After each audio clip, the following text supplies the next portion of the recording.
Staying Healthy at Home. Let's wait for the next slide.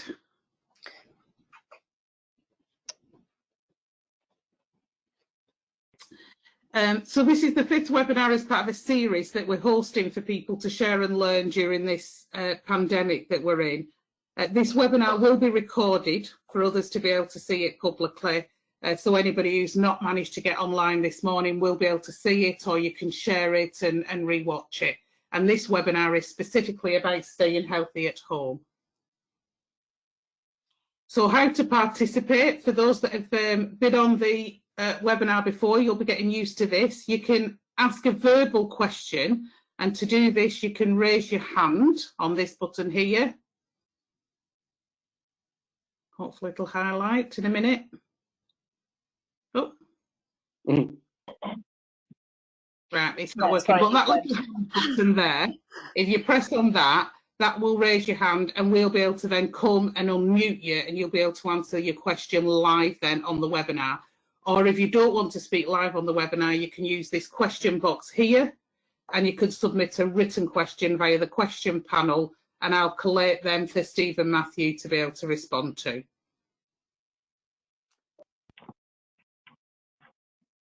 So I'll now introduce you to Steve Hardy and Matthew Roberts. Thank you both so much for coming and doing this presentation.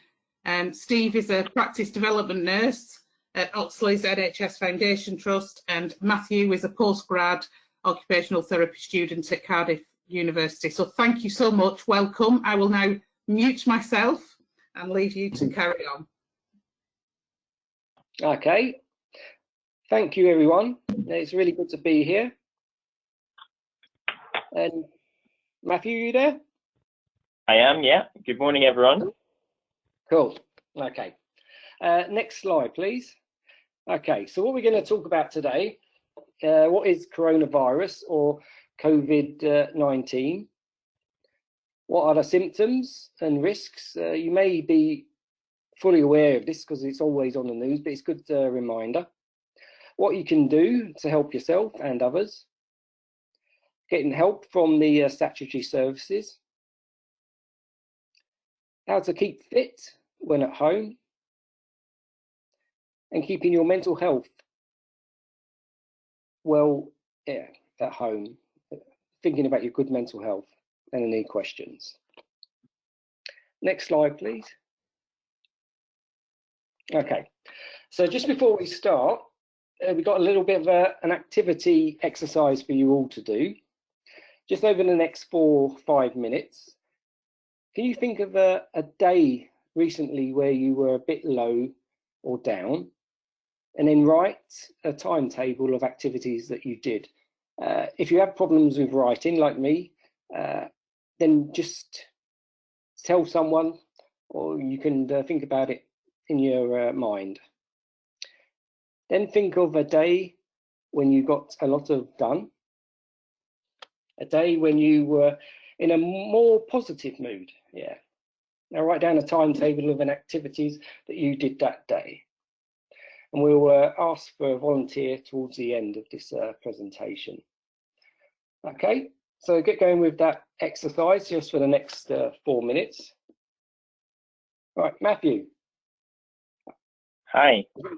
Oh yeah, I've got a question for you.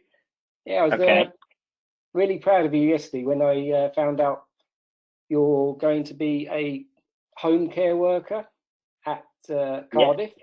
Yeah, that's right. Yeah, so I was thinking of, because I used to do this as well. I used to have to wear gloves and aprons, so it's pretty normal. But yeah, when you do it, you have to wear the PPE equipment. We do. Yeah, well, it depends on the service user, because some people can obviously be quite intimidated or put off when you come into someone's house with all of the equipment on. So we tend to put on the face mask and the goggles and things like that only when it's very necessary, when it's someone who's recently been either diagnosed with COVID-19 or has a family member who's been affected by it. But we do have to take the necessary precautions, and people are generally very understanding of the reasons for wearing all of that equipment, even though it does make you look a little bit like you're landing on the moon. Mm-hmm. Yeah, so yeah, I was thinking about it. If you walk into someone's house looking like Darth Vader, what would you say to the person to calm them down? Or it's just important to introduce yourself and to try and explain why you're there and who you are, and as much as you can. I've found myself being a lot more expressive with my body language and my facial expressions because you're trying to make a human connection with someone, but it can be quite difficult with all of that equipment in between you.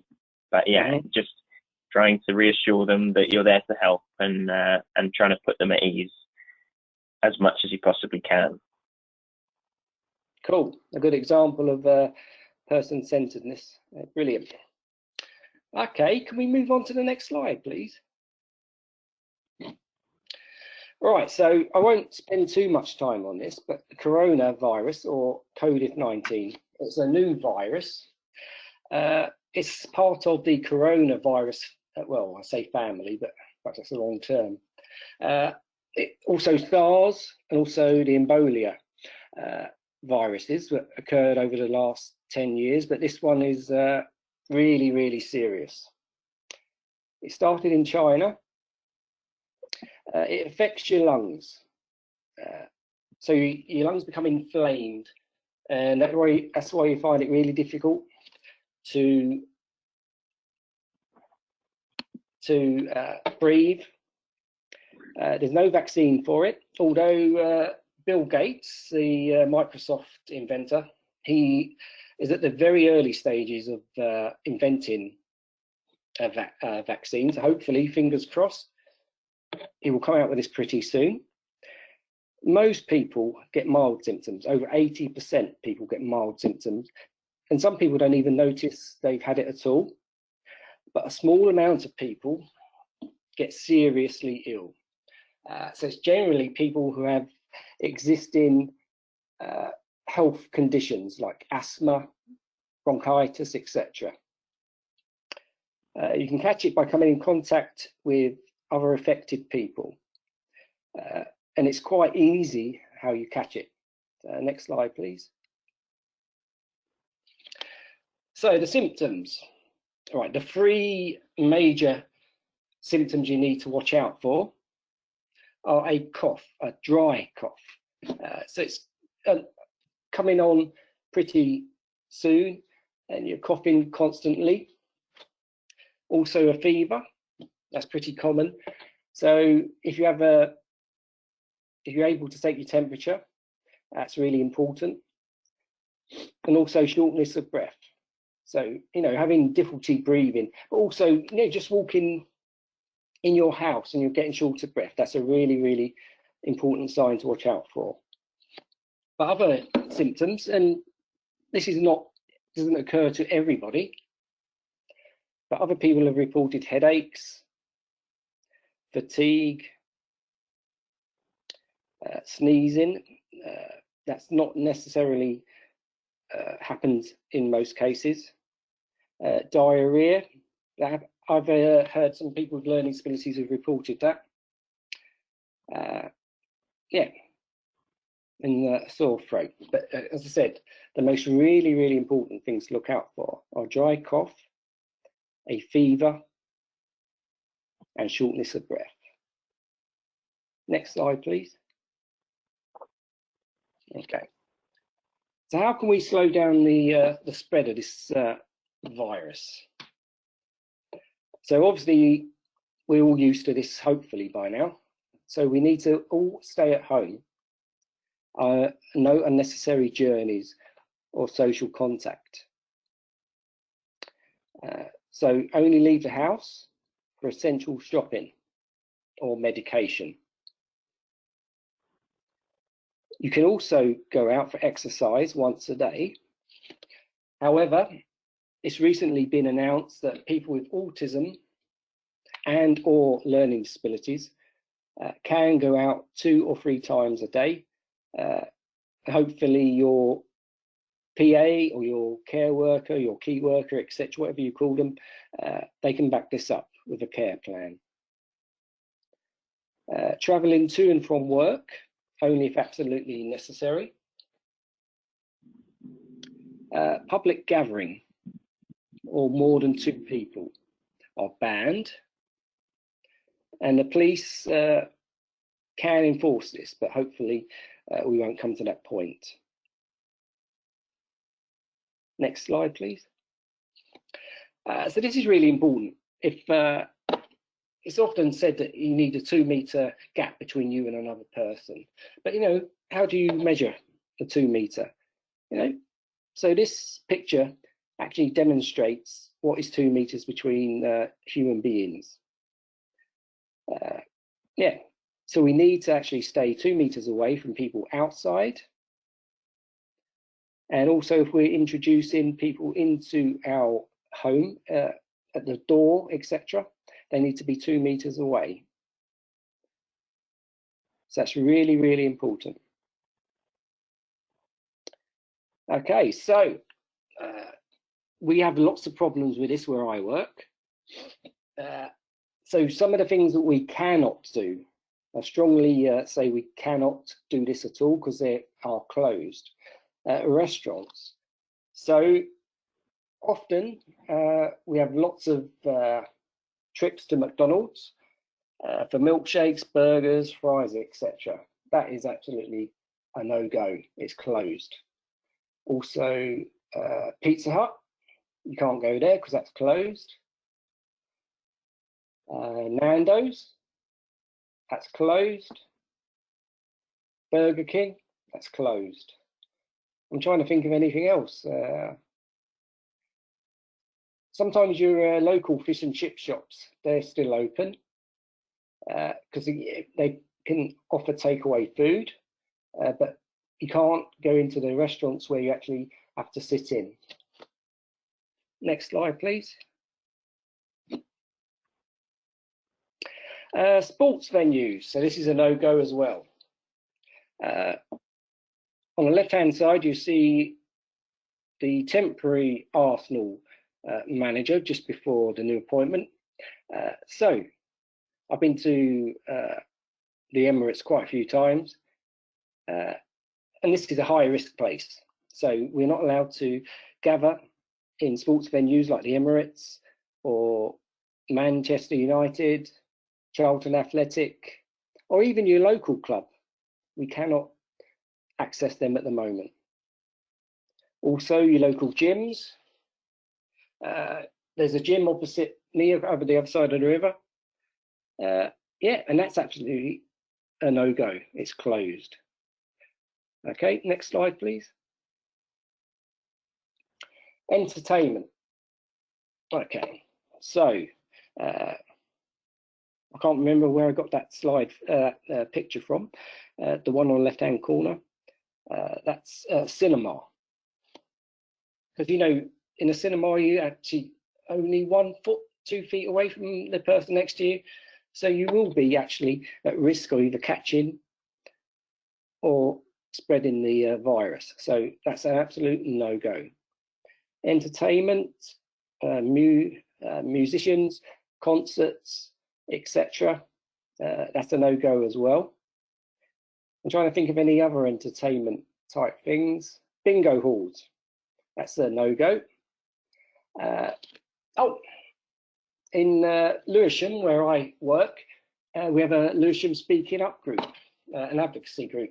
They are not able to meet together, so they do a viral meeting or via telephone. So even gateway clubs, they can't meet anyway. And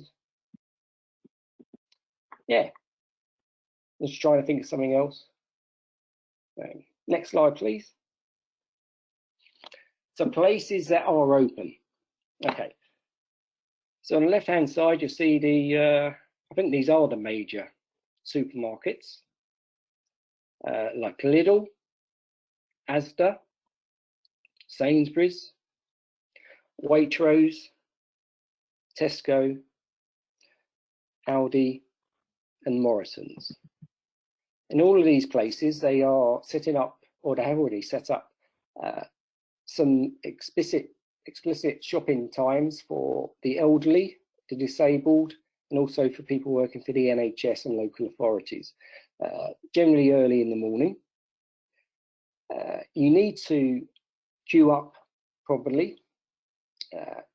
Again, they're measuring out the 2-meter gap between everyone, so you get support with it. You can actually see the line where you need to stand, and then someone will let you in on the door, and they will have cleansing soap.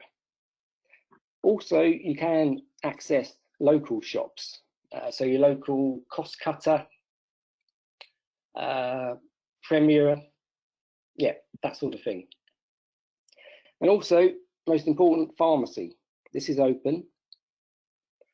Boots is still open.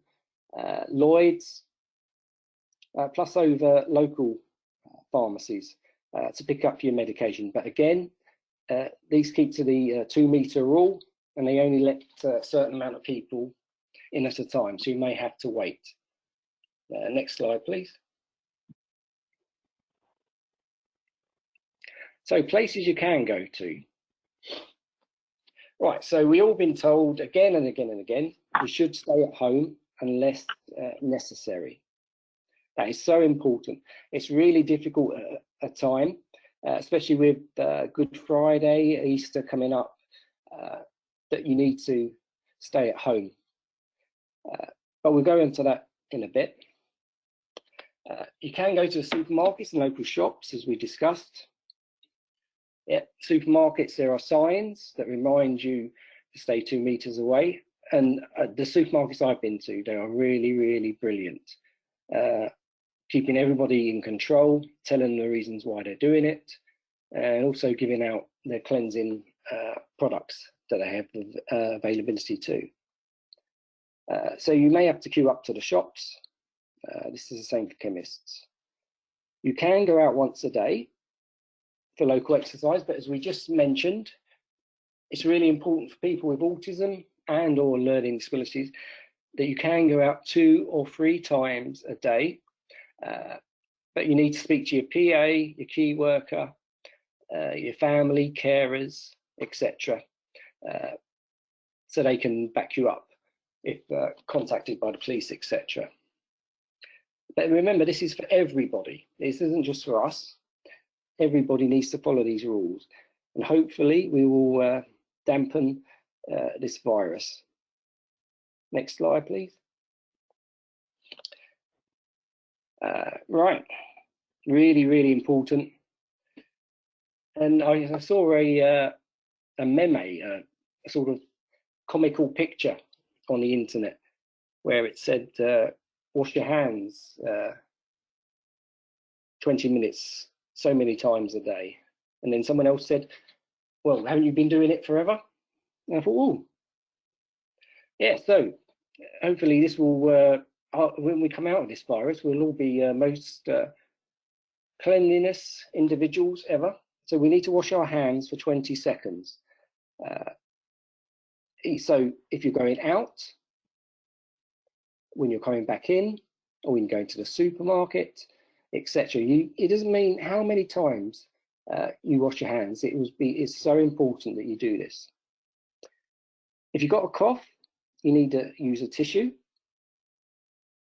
and avoid touching your face. And that's really, really difficult because I often touch my face probably every other minute. Yeah.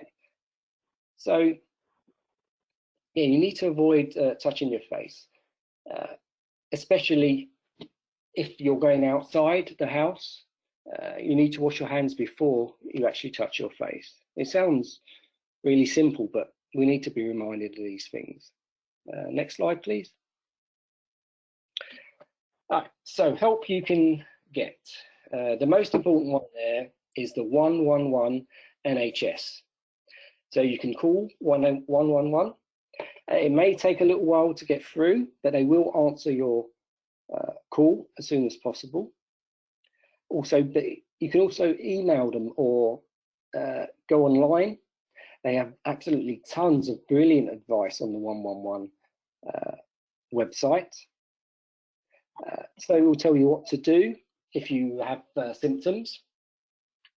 But then you only ever call 999 in an emergency and you really need the hospital. GPs are closed, so they're doing telephone conversations or web mail conversations. Pharmacies are still open. And also, the important thing is self-care. Yeah. Stock up your medication cabinets. So I've got a friend called Peter who is an advocate, and he had a cough. Luckily, it wasn't COVID-19, but he went to the chemist and he got some medicine for that. So he helped himself. Next slide, please.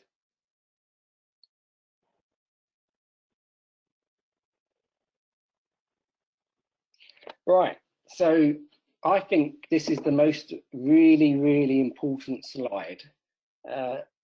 It's really so important to stay in touch with your family and friends. Before all of this happened, I used to telephone my mum about once every 2 weeks, and I'd go down to the island to see her about once a month. Since this time, I've actually had video phone conversations with her once a day. It's really helpful. Also, I've had conversations with 4 or 5 friends, yeah, all at once. It's really hard to understand and describe, but yeah, it's really helpful. Keeping in contact with people, just having daily conversations about your everyday lives, etc. Talking about your concerns, talking about what's helped, what hasn't helped, etc. Let's be honest, it's really good. So hopefully, perhaps by the end of this presentation, you can identify someone today that you want to contact too. Yeah, so next slide, please. So ways of staying in touch. Make regular telephone or mobile calls, or Skype or video chats. That is, I mean, I can't stress this so much. It's really important to stay in contact with the people who are really important in your life. Virtual games and quizzes. I haven't done this yet, but perhaps Matthew can describe some of these later on. Yeah, I can, if you like. Yeah. So me and a few friends have been getting and play online games. It's been a really great experience. Just like Steve's been saying, I've felt so much more connected to my friends and to the community, even while I'm sort of self-isolating and staying safe. It's been a really nice outlet, and it's made me feel a lot happier. Yeah, good example. Social media. I'm quite addicted to social media. You'll always find me on Twitter. Yeah, so I'm always posting news, etc. on there. But it's a really good platform for anybody. You can go on Twitter, Facebook, Instagram, what's it called, Snapchat. I'm not allowed to go on that because I'm apparently too old. But you know, there's loads and loads of opportunities. So also look online groups for people that have the same interests as you. You know, so people have the same music likes as you. So there are, oh, I hate to say this, but there are groups online for Madonna, Michael Jackson, etc. Or if you're more down to the trendy groups, I don't know who's trendy now. Little Mix or something like that. Yeah, so it's up to you.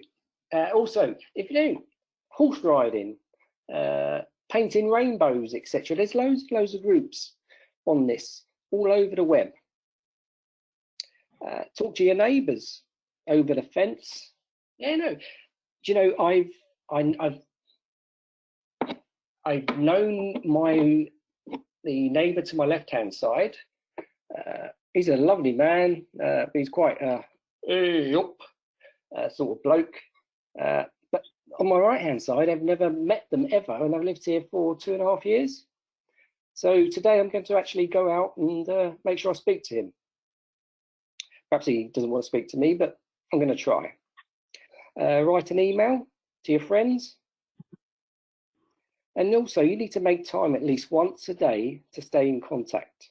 So every day, make a list of who you're going to talk to today, or video chat, or you're going to have social media, etc. But make sure it's on your timetable. Next slide, please. Exercise. Hey. So as you can see on the right-hand side, that is me. I often follow the body coach. And that's Matthew. He follows the Mr. Motivator on the left-hand side. But, you know, also this morning and yesterday morning, you know, the Green Goddess, I'm showing my age now, but she's 80. I'm no near 80, but I was a kid when she used to be on BBC Breakfast. So, but now she's still on and she's showing exercise, how to keep yourself active. So if you're about that age, follow her. If you're in your 50s, you can follow Mr. Motivator. If you're in your 40s, you can follow Davina McCall. I was going to put a picture of her on, but I didn't find a really nice photo. Yeah. Cool. Also, the body coach, that's the one on the right-hand side. If you're under 30, yeah, make sure you can follow what he's on. Also, they have free exercise regimes on YouTube. Yes, it's really, really important. Next slide, please. So what exercise? You don't do anything that you haven't done in the past. So it's really, really important that, you know, if you've never run a marathon before, don't try and run a marathon today. You know, you need to keep fit and exercise, but also you need to look after your health. Take it easy and enjoy the exercise. But again, keeping it within your realms of exercise. Don't go overboard. Exercise will keep you fit, but it's also really, really good for your mental health. I've been talking about mental health for the last 30 years. And every single day I will recommend that exercise is brilliant for your mental health. Make exercise as part of your daily routine.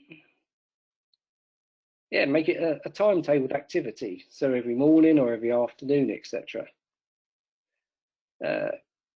You can follow guidelines by physical experts like Davina McCall, Mr. Motivator, Green Goddess, the body coach, etc. Yeah, and said you can watch and follow the exercises for free on YouTube. So making small changes will actually make a big impact on your life in the end. It's so important. Sorry, God. Sorry, Steve. Can I just add to that? Obviously, whatever exercise you want to do is going to vary person to person. Some people enjoy football. Some people can't stand football. So make it things that you enjoy. What I've found myself doing is actually going to the park and just kicking a ball around. And I feel a little bit like I'm a dog sometimes, because I'm just sort of kicking a ball and then chasing after it. But it's worked really well for me because you get a bit of sunshine, you get some endorphins, a bit of exercise, but it's also something that I really enjoy doing. And so that's just really important to make it personal and make it something that you like. Yeah, I agree. And yeah, you can follow the Wales rugby ball like Matt does. Next slide, please. Oh, I shall hand over to Matthew. Yeah, so I'm going to talk a little bit now about things that we can do to keep our mental health really good, because obviously staying indoors all the time can be really difficult, and the lack of social contact with friends and family can mean that you feel quite isolated and alone sometimes. So this is a combination of advice from the World Health Organization and BBC, or sort of UK NHS-based advice services. So if you are listening somewhere else, you should also check your local government's advice, because everyone's dealing with this slightly differently. But this is 10 tips for mental health. So the first, it's important to watch the news and to stay informed on what's going on, what we can do to combat coronavirus and how we can keep ourselves safe. But the news can also be quite negative at the moment. And if you spend too much time watching the news, you can feel really down and miserable. There's not much good news at the moment. There's not many hopeful and positive stories. So maybe just find one time a day where you can check in on the news, as opposed to doing it over and over again. That's just a good habit to try and get into. Number 2 is having breaks from social media and your phone. So since this all started, I've personally found myself spending a lot more time on my phone looking at social media. And like I said before, there's lots of negativity out there, and constantly looking at that sort of content can make you feel really down and make you feel almost, a bit hopeless and a bit lost. So it's important to have breaks from social media, and this might be by going outside, doing your exercise, doing your shopping, having some structure. Can we go back to the slide before, please? Oh, thank you. Number 3 is wash your hands, but not excessively. So this one, there was an article on BBC about people who already have a mental health condition, and the constant advice to wash your hands was actually causing them more stress and anxiety, because they had things like OCD and they were already spending lots of time washing their hands. So although it's incredibly important to wash your hands, we can't become too obsessed with it. Otherwise, you can do yourself both physical and sort of mental damage. Number 4 is about staying connected with people. Steve's already talked about this a lot, and I just want to echo what he said. It was my brother's birthday yesterday, and I quite often don't get a chance to see him on his birthday because we live in different cities. But yesterday, our whole family got on our phones and had a video chat, and we were able to sing him happy birthday, and that made me feel really great, because I felt like I was able to be there with him, even though we can't physically be in the same room at this point. Oh, it's lovely. Number 5 is to avoid burnout. So we need to take like a long-term perspective when thinking about coronavirus. As much as we want to hope that in a few weeks everything's going to be back to normal, having repeated short-term crisis responses can also be a little bit dangerous, because it's not sustainable, and it's going to cause you more stress and anxiety in the long run. So we need to have a long-term perspective if possible. Number 6 is finding opportunities to be positive and hopeful. Sorry, there's quite a lot of words on this slide. It's not very well laid out. So we need to, despite all of the negative news that we're hearing and all of the sad stories that there are, we need to find some good stories and be grateful for what we have, which is number 7.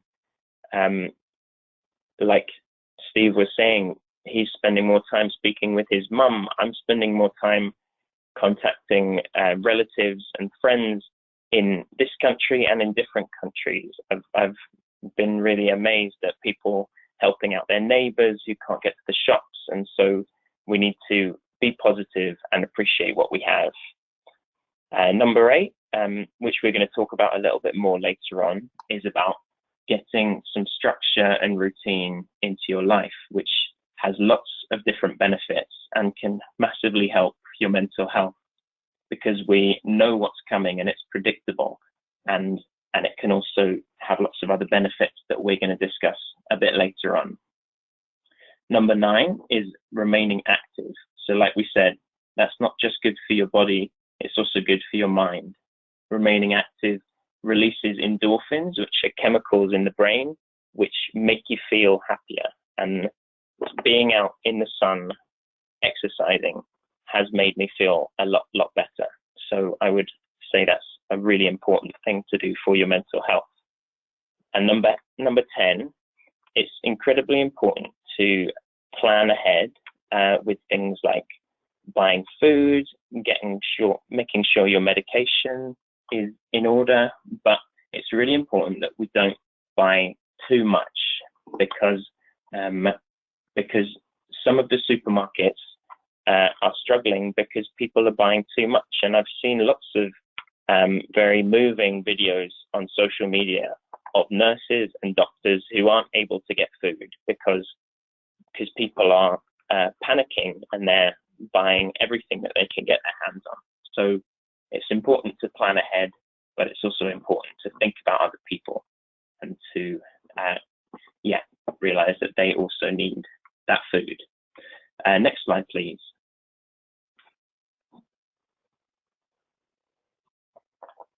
So now we're going to talk a little bit about structuring your day and why it's so important. Next slide.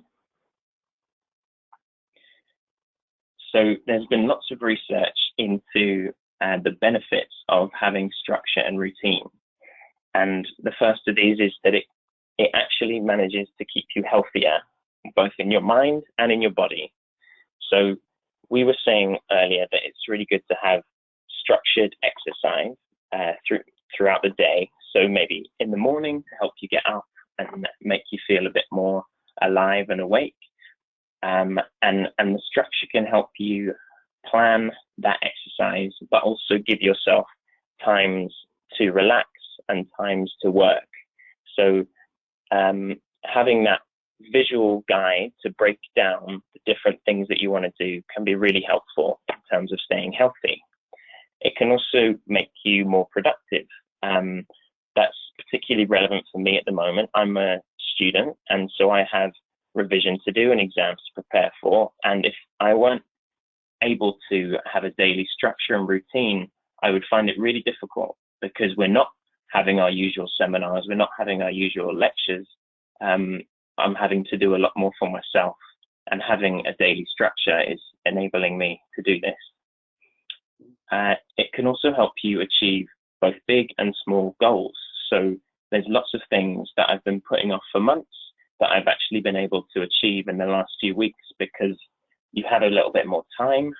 And I know that Steve is also working on a few much bigger projects. So a lot of people have had more time for creativity and to achieve both little and big things that they've been hoping to do for a while. Structure can also have a really good impact on your sleep.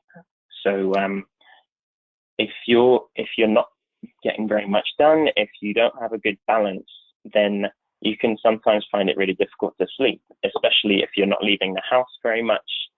But having a predictability and routine means that you know what's coming, and it means that you can mentally prepare for it.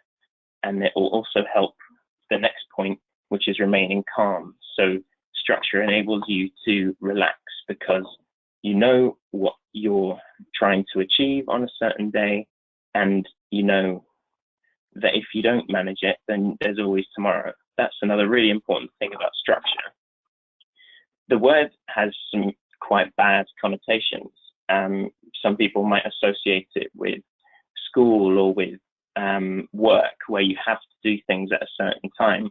But that's not the kind of structure that we're talking about here. We're talking about a loose framework which can be changed, but it can also help you achieve really good things, stay healthy, and improve your mental health. So can we go to the next slide, please? So this is just a few tips on planning your day. It's great to start with predictable things that you know are going to happen. So we call those anchor events. And those are things like your main meals, breakfast, lunch, and dinner. it's then really good to choose one goal that you want to achieve in the day. So some people will like to write an organized daily timetable, but other people will just have more of a to-do list kind of thing. So focus on one thing that you want to achieve, because then because rather than having lots of things to do, having one thing to focus on means that it's more manageable, and it means that you can also have time to relax and do things that you really enjoy. So you need to make a mixture of must-dos, like cleaning at a specific time, and then you can have different leisure activities to balance that out, because we don't want too much productivity and we don't want too much relaxation. So we want a mixture of different things. We want to plan time to catch up with family and friends using social media, using video chats, and we also want to make some time for exercise, whether that's indoor or outdoor. Finally, it's really important to choose something that you really enjoy doing and spend some time doing that. So we can put a lot of pressure on ourselves during this time to be productive and to achieve lots of things, but it's important to also look after ourselves and be kind to ourselves and do things that we really enjoy. And finally, just remember that your daily plan isn't set in stone. You can change it. If you don't achieve everything you wanted to achieve, that's fine. There's always tomorrow. Next slide, please. Yeah.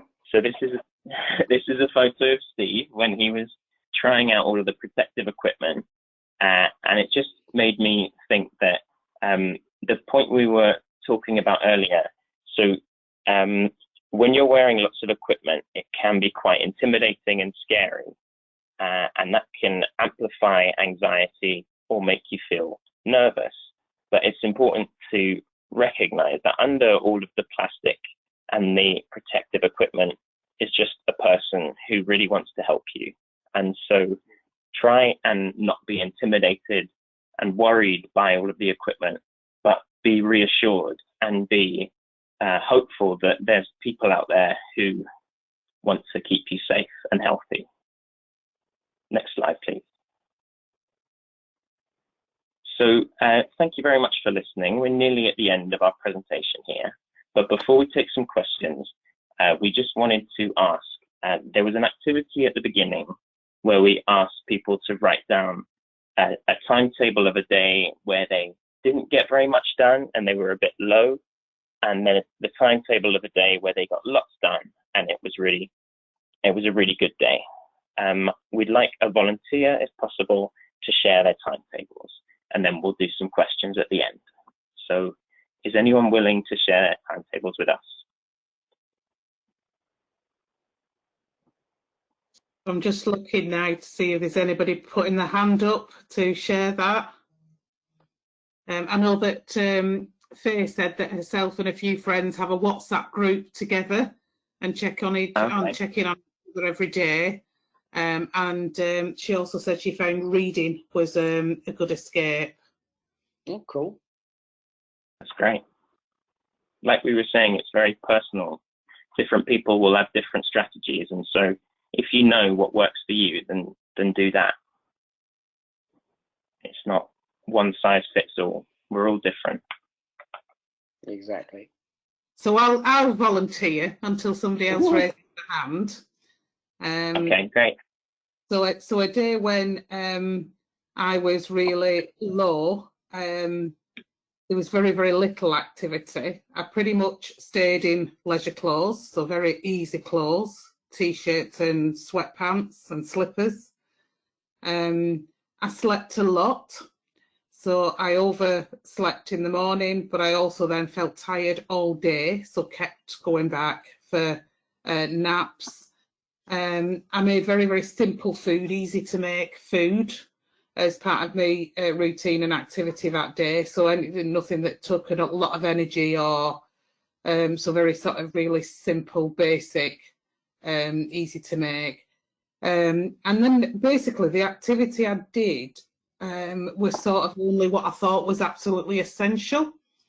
So things like feeding the animals, feeding the toys, the cats is a must. Feeding my daughter, a must. Apart from that, you know, just didn't want to do anything else. So quite a lethargic, miserable day really. But nothing that I felt, I didn't do anything that I thought was essential to somebody's life, whether that be animal or people. So then on the opposite of that, when I got a lot done, I was up, dressed, hair done, makeup on. And part of my reason for doing that was because I had video calls with work. So I didn't want to look completely shocking and frighten people. It forced me to behave myself and dress. I had set calls, both video calls and phone calls, as part of my work. So because I knew that they were already in place, I had a good breakfast before I started them, because I didn't know when I'd have time. So again, the routine completely changed, which meant I had to get dressed, I had to have a good breakfast in order to sort of keep me through that working. I changed where I work and went near to the back door so I could open the back door and have some fresh air because it was sun shining outside. So I shifted my workstation so I could get some fresh air. I walked to the local shop for a neighbour to pick up some bread for her. And that was sort of 3 tasks in one, because I thought, oh, well, while I'm doing this for the neighbour, I'll also take the other neighbour's dog with me. So it took their dog for a walk, and it also got me walking. So gave me a little bit of exercise and fresh air. So I didn't go in the car round to the co-op, whereas I normally did. I walked because it was a nice day. And then sort of during the afternoon and evening, I cooked from fresh with a cheeky glass of wine, of course. But cooked, got the vegetables out and sort of really enjoyed a full activity of proper cooking rather than just, you know, sticking something in the microwave or in the toaster. I still did the essentials, so I still did the, you know, feeding the cats and animals, but even some of the essentials were different. So one of the things I thought about is when I was pulling the washing out on the day I was low, it sort of got thrown on a maiden. When I was pulling the washing out on a good day, it got hung on outside. You know, so there was something about doing even the essential stuff was done better. So the food was better, the washing was better in that respect.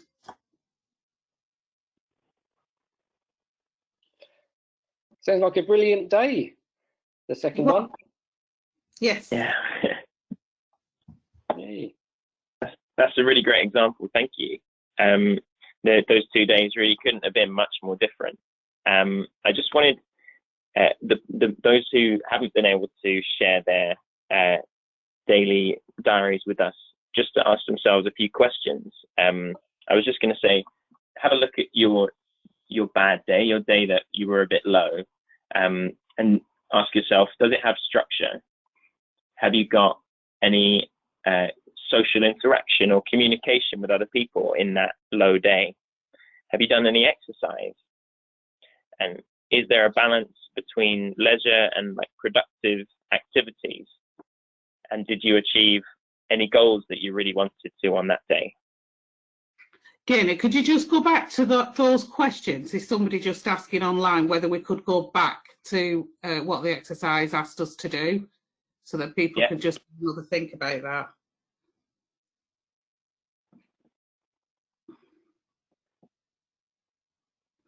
So Lynn's saying social media, cooking and cleaning. So there's a few comments coming in written. Just checking if anybody's up to speak directly. Put your hand up to speak directly if you want to come online and talk. So that was the exercise that I've just done.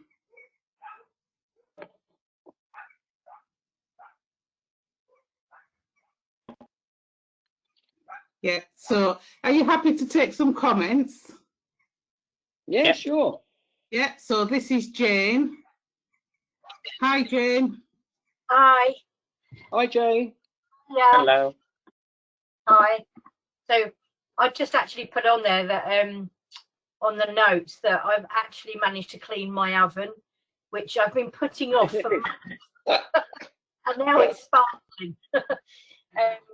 So yeah, there's definitely some good things that can be done. I did actually make myself up a timetable because I'm also studying, so that's been really helpful. So you know, I try and keep the same routine as I would have done when I was working, which has been really helpful. Great idea. And please can you give some tips on cleaning my oven? Well, you can always wait until someone can come in and do it for you, I guess. Cool. Brilliant. Thanks, Jane. So that just made me think of a point that I was going to make. So on the last slide of the presentation, Steve's actually put his daily timetable. I wondered if it would be all right to scroll through to that, because like you say, every day is going to be different, and so your timetable will change day to day, but there are some things that might remain the same. So this is Steve's daily structure, which is a little bit different from mine, but it's a really good example because he's got all of the good things that we've been talking about. So at 8 o'clock, he'll get up and have a wash, and then straight after that, he's having breakfast. At 9 o'clock, he's put clean one room. So this is clearly something that he maybe is doing, every day. This bit might be something that he keeps consistent. So that room will change every day. And then at 10, he's doing his exercise. So some people will prefer doing that in the morning, other people later in the day. At 11 o'clock, it's something that Steve really enjoys, his social media, his emails, Twitter and Instagram. And then 12 o'clock is lunch. After that, he's got a little bit of time off with the puzzle. And then at 2 o'clock, he's got a nice bit of social interaction with his mum. And Steve, you were saying that that's something that you've done a lot more since this whole lockdown began, which is really brilliant. Mm-hmm. Between 3 and 5, he's got his sort of outdoor activities and a bit of exercise. So it's a walk and it's watering flowers in the garden, which is really great. 5 o'clock, he's watching the news. So like we said, he's not checking the news constantly throughout the day, which might get him a bit worried or anxious or leave him feeling a bit miserable. He's just checking it once a day at 5 o'clock. So, and straight after that, he has his dinner. And then in the evening, he has a bit of time off to relax because he's had a good, productive day, watch his chosen TV programs, read his favorite book, and at 8:30, he wins the lottery. So, yeah, let's hope he manages to do this every day. And then at 9 o'clock, it's important to plan for the next day. So, like we said, it doesn't have to necessarily be this structured. It might be more of a to-do list. It might be a more loose timetable. We don't want to think of these structures as something that we're like imposing on ourselves. It's something that we're using in order to bring out the best in ourselves. Brilliant. And we've got Lynn here with her hand up. Great. Hello, Lynn.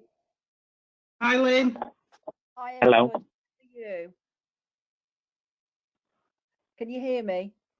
Yeah. We can. Yeah. Oh, it's really weird, isn't it? Thank you so much, Matthew and Steve, today. It's really important. I put down that cleaning, a bit like Jane, but I haven't got round to the oven yet. So, Jane, you might have a job. But also, I don't know about everybody else, but going in the garden and looking at the sky at night and seeing the sunrise, sunset, looking at the big super moon, that type of stuff on a really good day just makes you buzz a little bit, doesn't it? But I agreed with the first person, you know, on a not so good day, not really wanting to do anything much of anything, you know, pigging out on crisps and chocolate, anything that's easy, not having to really think about things. So there's a very big difference between the two. But on a good day, you feel really, really good inside yourself as well. So, but I really like the timetable idea as well. Very good. I might get my students to do that. Cool. Yeah, I totally agree with you, Lynn, about the point of spending some time absorbing in the environment, looking at the supermoon, etc. This morning, I went out and I put a photo on Instagram because my little tree, it started to sprout leaves, and I thought, oh my God, it's amazing. Yeah, and yeah, it is, and I think also, I mean, it'll cost me a fortune, guys, but I'm feeding the birds more because I'm at home. So, and I've got a garden full of all sorts of stuff, and all of a sudden I'm seeing that the squirrels are chasing the birds and the birds are chasing the squirrels, and it's all that type of stuff as well, isn't it? So there's an awful lot around us that you don't have to go outside of your door to be engaged with, and maybe, you know, take up a list, writing a list of how many blackbirds you see in a day, or how many robins you see in a day, and just what they get up to. They're amazing. Yeah, exactly. I couldn't agree anymore. Yeah, brilliant. Fantastic. Thanks, Lynn. Okay, do you want to do the last few slides? I've just got another message in from Faye saying, thank you, Steve and Matthew, for all the tips. Oh, you're welcome. Yeah, just we wanted to finish off the top 10 healthy tips. Yeah, it's about eating for healthy. So yeah, just the usual 5 vegetables, 5 fruit. Yeah, getting and keeping a healthy weight. Move yourself, move your body. So we've been talking about that today. Yeah, keeping stress in check. So I know it's an old saying, but you know, worry, or what you call shared, is half. Yeah, you know, so telling people if you've experienced the stress and recognizing the appearance of stress, keeping safety in mind, stay tobacco free. Might be a bit difficult this time if you do smoke, but yeah, need to cut down on that. Limit alcohol. Wash your hands. Yeah, and get in the routine is as we spoke a lot about, is really important. Yeah. Healthy choices make a healthier you. Brilliant. Thanks, Steve. And Georgina's just put, thank you so much, Steve and Matt. Good to reflect on ways we can improve our mental health through this difficult team. Great job. And somebody else, Reader, has put, thank you so much. We're in a shielded group. And to be honest, I might request another 12 weeks there. So much to do and catch up. Oh. No, thank you for inviting us to be here. It's thank you very much. Yeah, brilliant. Thank you. Oh, Anna's just come up as well and said, thank you. Very, very useful. And the Reader, it's Virginia. Hi, Virginia. Brilliant. Thank you. And thank you very much, Steve and Matt, for doing that. I think it's been really helpful, and I'm sure other people will be able to pick up and listen to it afterwards as well on the recording. Jane's just come back again and said, thank you both. Stay safe and happy Easter to everybody. So thanks ever so much for listening in today. There'll be more webinars after Easter. We're looking at one around benefits, one around housing, and then one specifically around adult social care. So I hope you found this useful. Thanks to Matt and Steve, and have a lovely Easter break. Thank you. Bye. Thank you. Bye. Thank you.